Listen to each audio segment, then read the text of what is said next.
Hello students, welcome everyone, channel welcome সকলকে। আমরা 2025 মাধ্যমিক পরীক্ষার্থীদের জন্য এবিডি টেস্ট পেপার, রায় মার্টিন টেস্ট পেপার, পর্ষদের টেস্ট পেপার সমস্ত কিছু সলভ করে দিয়েছি। তোমাদের যা যা দরকার আমাদের চ্যানেল প্লেলিস্টে গিয়ে সমস্ত কিছু সলিউশন পেয়ে যাবে, ঠিক আছে? তো আজকের ক্লাসে আমরা এবার সাজেশন দিয়ে দিচ্ছি, লাস্ট টাইম সাজেশন। তো ত্রিকোণমিতি, বীজগণিত, পাট্রিগণিত, পরিমিতি সমস্ত কিছু সাজেশন দেওয়া হয়ে গেছে। তোমরা সেগুলো খুব ভালোভাবে তৈরি করতে যাবে। আমাদের সাজেশন খুব ভালোভাবে তৈরি করে যাও, 90-তে 90 তোমরা সলভ করতে পারবে। বাকি আছে রাশিবিজ্ঞান। আজকের ক্লাসে আমরা রাশিবিজ্ঞান কি কি করতে হবে সেগুলো বলে দিচ্ছি, আর একটা ক্লাস সাজেশনের উপর দেবো, সেটা উপপাদ্য এবং সম্পাদ্য কি কি করতে হবে সেটা পেয়ে যাবে, ঠিক আছে? রাশিবিজ্ঞানে কি কি করতে হবে দেখো। রাশিবিজ্ঞানে তৈরি করবে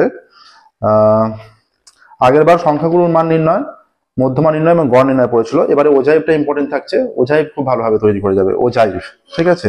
এবার দেখো আমরা প্রথম থেকে যাচ্ছি। তোমাদের রাশিবিজ্ঞান শুরু হচ্ছে তোমাদের বইয়ে, দেখো 26 কোষে দেখি, এই যে 26 থেকে পেজ নাম্বার 329 দেখো এই যে এবারেও কিন্তু গড় নির্ণয় দেখে যাবে। রাশিবিজ্ঞানের একটা কথা বারবার বলছি, রাশিবিজ্ঞানের বেশিরভাগ অঙ্ক কিন্তু তোমরা যেগুলো এবিটিএ টেস্ট পেপার তোমরা ফলো করেছো কি জানি না, এবিটিএ টেস্ট পেপার, রায় মার্টিন টেস্ট পেপার এবং পর্ষদের টেস্ট পেপার আমরা সলভ করেছি, করে যেটা বুঝলাম বেশিরভাগই কিন্তু আসছে বইয়ে কোষে দেয়া থেকে, বা বইয়ে করতে দেয়া আছে সেখান থেকে। বইয়ে কোষে দেয়া আছে যেগুলো, সেইগুলো ভালো করে দেখে যাও।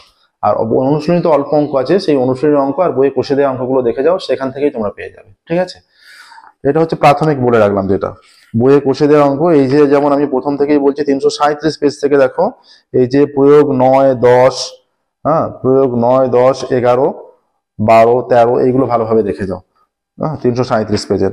আর যেগুলো অনুশীলনীতে আছে 26.1টা তোমরা 26.1 এর এই যে 6-7 থেকে বাকিটা দেখে যাও, তাহলে একটা কিন্তু পাবে, ঠিক আছে? এবার দেখো মানে গড়, যদি গড় নির্ণয় আসার সম্ভাবনা আছে, গড় নির্ণয় এলে কিন্তু এখান থেকেই আসবে, তার বাইরে নয়। আচ্ছা, এবার দেখো মধ্যমা নির্ণয়। মধ্যমা নির্ণয় যে আগের বার এসছে বলে আসবে না তা নয়। মধ্যমা নির্ণয় আগের বার দেখবে যে যেরকম এটা দেয়া আছে যে এত রকম এত রকম এত রকম, এরকম না দিয়ে যে এত থেকে এত এইরকম দিয়ে দিল।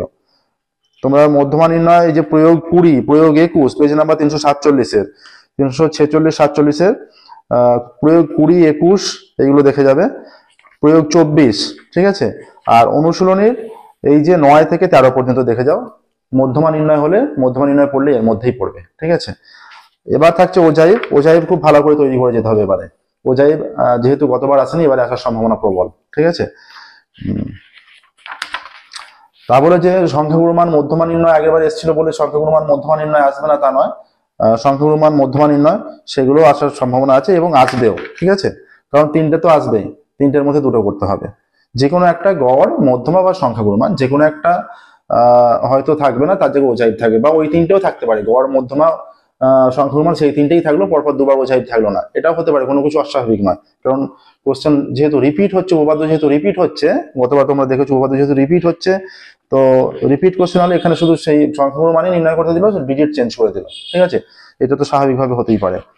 এবার দেখো রাশি, যেটা তোমাদের বইয়ে যা যা ওজাইভের জন্য বইয়ে যেগুলো করে দেওয়া আছে আর যেগুলো অনুশীলনী আছে সেটা দেখলেই হবে। ওজাইভের জন্য বইয়ে যেগুলো করে দেওয়া আছে আর অনুশীলনীতে যেটা আছে, এই যে কোষে দেখি 26.3-তে যেগুলো করতে দেওয়া আছে সেগুলো দেখলেই হবে, বাইরের কোনো কিছু দেখার দরকার নেই।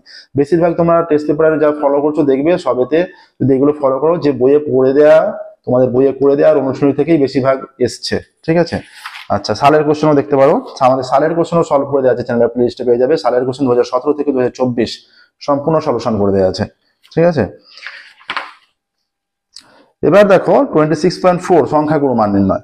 সংখ্যাগুরু নির্ণয়ের জন্য, সংখ্যাগুরু মান নির্ণয়ের জন্য এখানে দেখবে যে 5, 6, 7, 8 এই 4টে আছে অনুশীলনীতে 26.4 পেজ নাম্বার 364, এগুলো খুব ভালোভাবে দেখে যাবে। আর সংখ্যাগুরু মান নির্ণয়ের জন্য এই যে প্রয়োগ 35, প্রয়োগ 35, প্রয়োগ 34, এই যে প্রয়োগ 33, 34, 35, 36 এগুলোও দেখবে। প্রয়োগ 33, 34, 35, 36, 362, 363 পেজ। এই সূত্র দেখে যাবে সংখ্যাগুরু মান ইকুয়াল টু 3 ইন্টু মধ্যমা মাইনাস 2 ইন্টু যৌগিক গড়। এখান থেকে শর্ট কোশ্চেন হতে পারে, ঠিক আছে? শর্ট কোশ্চেন আসতে পারে। সংখ্যাগুরু মান 26.4 এর 9 এর দাগ এবং 10 এর দাগের শর্ট কোশ্চেন গুলো তৈরি করে যাবে 1 নম্বর এবং 2 নম্বরের জন্য। শর্ট কোশ্চেন রাশিবিজ্ঞানের শর্ট কোশ্চেনও থাকবে 2 নম্বরেও এবং 1 নম্বরেও, ঠিক আছে? তাহলে 9 এর দাগ 10 এর দাগ তৈরি করলে বসে দেখি 26.4 এর, আচ্ছা বসে দেখি 26.3-তে শর্ট কোশ্চেন তৈরি করার মতো কিছু নেই। বসে দেখি 26.2-এ প্রথম দিকের অঙ্কগুলো তৈরি করবে, এই যে 2, 3 এই অঙ্কগুলো তৈরি করবে মধ্যমানের 2, 3, 4 শর্ট কোশ্চেনের জন্য। ঠিক আছে, শর্ট কোশ্চেনের জন্য বইয়ে যে অঙ্কগুলো করে দেওয়া আছে রাশিবিজ্ঞানের প্রয়োগের প্রথম দিকে সেগুলো তৈরি করবে। ঠিক আছে, আচ্ছা এইগুলো তৈরি করলেই যা যা বললাম এগুলো তৈরি করবে, রাশিবিজ্ঞান থেকে যা পড়বে তোমরা সবই করতে পারবে। দুটো বড় কোশ্চেন 4, 4, 8 নাম্বার আর শর্ট কোশ্চেন মিলিয়ে যা থাকবে 14, 15 বা 13, 14 যা থাকবে পুরোটাই করতে পারবে। ঠিক আছে, আজকের ক্লাস আমরা এখানে স্টপ করছি। আমাদের চ্যানেল ফলো করতে থাকো, আমাদের ভিডিও ভালো লাগলে অবশ্যই লাইক করো, চ্যানেল সাবস্ক্রাইব করো, নোটিফিকেশন অন করো, আর আমাদের ক্লাস ফলো করতে থাকো। এর পরের ক্লাসে আমরা শুধুমাত্র সবের লাস্ট টাইম সাজেশন দিয়ে দিয়েছি প্রত্যেকটা পাঠের। ত্রিকোণমিতি, বীজগণিত, পাটিগণিত, পরিমিতি, রাশিবিজ্ঞান আজকে হয়ে গেল। আর একটা ক্লাস দেব, সেটা হচ্ছে উপপাদ্য সম্পাদ্য এই সম্পর্কিত বলা থাকবে। Okay, thank you very much everyone.